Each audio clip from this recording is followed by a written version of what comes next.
नमस्ते बच्चों।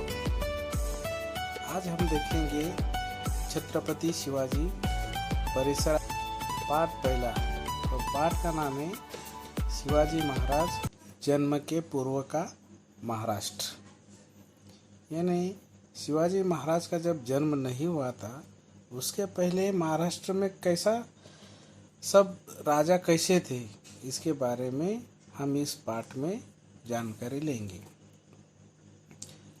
ये देखिए बच्चों, ये भारत का मैप है और इसमें जो कलर दिया हुआ है ये पूरा महाराष्ट्र है। शिवाजी महाराज महान पुरुष थे। प्रतिवर्ष हम उनकी जयंती बड़ी धूमधाम और सम्मान के साथ मनाते हैं। तुम बच्चों उस दिन कितने प्रसन्न रहते हो, उनके सुंदर सुंदर गीत गाते हो, उनका यशगान करते हो, उनकी प्रतिमा को पुष्पहार अर्पित करते हो। बड़े उत्साह से शिवाजी महाराज की जय बोलकर उनके नाम की जय जयकार करते हो। कौन थे शिवाजी महाराज? ऐसे कौन से महान कार्य उन्होंने किया है, यह अभी हमको देखना कि शिवाजी महाराज कौन थे और उन्होंने कौन से कार्य किए। शिवाजी महाराज का कालखंड मध्ययुग का कालखंड था। उस समय सर्वत्र राजाओं का शासन था। कई राजा जन कल्याण की अपेक्षा अपने ही भोग विलास में डूबे रहते थे, किंतु उस समय ऐसे भी शासक हुए जिन्होंने प्रजाहित को सर्वोपरि मानकर राज्य चलाया। उत्तर में मुगल सम्राट अकबर, दक्षिण में विजयनगर के सम्राट कृष्णदेवराय अपने कल्याणकारी शासन के लिए इतिहास में प्रसिद्ध है। इन्हीं राजाओं के साथ शिवाजी महाराज का नाम भी गौरव से लिया जाता है। शिवाजी महाराज ने महाराष्ट्र में स्वराज्य की स्थापना की। स्वराज्य का अर्थ है अपना राज्य। शिवाजी महाराज के लगभग 400 वर्ष पूर्व महाराष्ट्र में स्वराज्य नहीं था।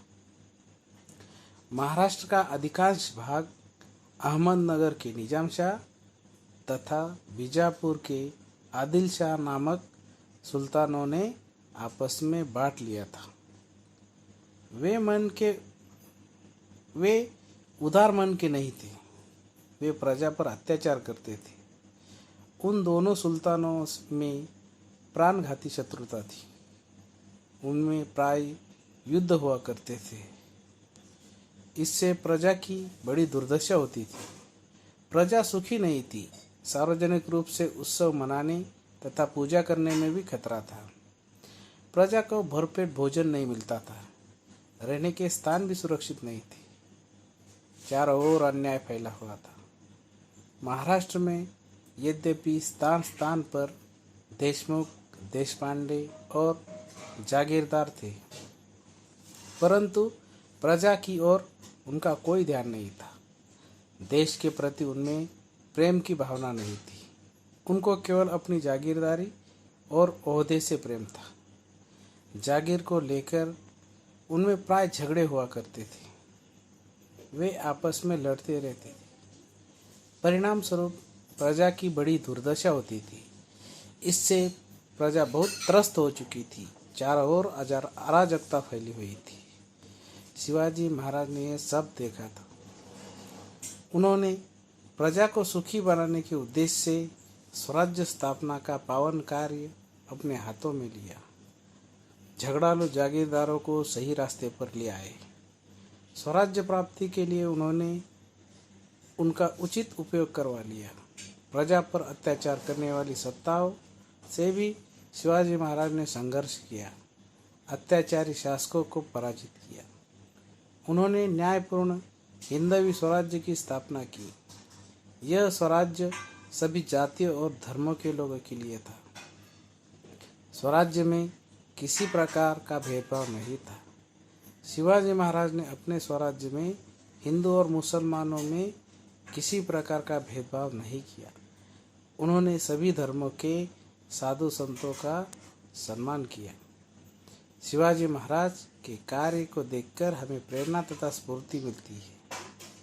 शिवाजी महाराज से लगभग 300-400 वर्ष पूर्व महाराष्ट्र में अनेक संत हुए।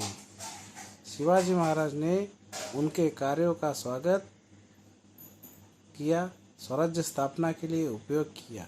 उन कार्यों को हम अगले पाठ में देखेंगे। तो बच्चों, समझ में आया कि छत्रपति शिवाजी महाराज के जन्म के पूर्व का महाराष्ट्र कैसा था और कैसे राजा थे, और छत्रपति शिवाजी महाराज ने कैसा अपना स्वराज्य स्थापन किया।